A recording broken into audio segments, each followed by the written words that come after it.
Good afternoon, Steve and Lauren. For the first time, Raleigh police identifying that suspect as Jorge Luis Vega Lezama, with the two-page report shedding more details about the interactions between Vega Lezama and law enforcement during that shooting on Cumberland Street. That first call coming in at 6:53 of a man pointing a gun towards vehicles. While officers were on the way, more callers reached out, saying he was standing in the middle of the intersection of MLK Jr. Boulevard and Coleman Streets, actively shooting at occupied vehicles. Two callers say their vehicles were struck, one of whom had children inside. A separate caller said the suspect tried to open a car door stopped at a traffic light. Some of those callers were teachers at nearby Ligon Middle School, which was forced into a brief lockdown.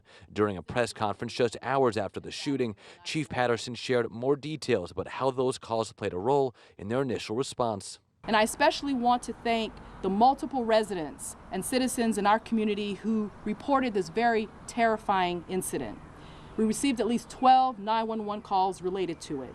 RPD arrived on scene at 6:57 and began searching for the suspect. 9 minutes later, they found Vega Lezama, who matched the description provided by witnesses. The report states when three officers got out of their vehicles, Vega Lezama shot towards them. One officer, M.L. Adams, returned fire. Vega Lezama then fired more shots towards officers before retreating behind a house. He then began moving towards the driveway while holding a gun. Sergeant R.A. Siriana fired 4 shots, one of which was a fatal gunshot to the head. That entire back and forth taking only about 1 minute. Vega Lezama died at the hospital. Per departmental policy, Officer Adams and Sergeant Siriana have been placed on administrative leave. And again, that information included in the 5-day report released this afternoon. SBI conducting a criminal investigation of the shooting.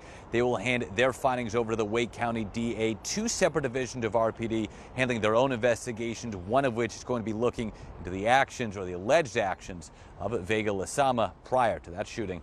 I'm Michael Perchik, ABC 11 Eyewitness News.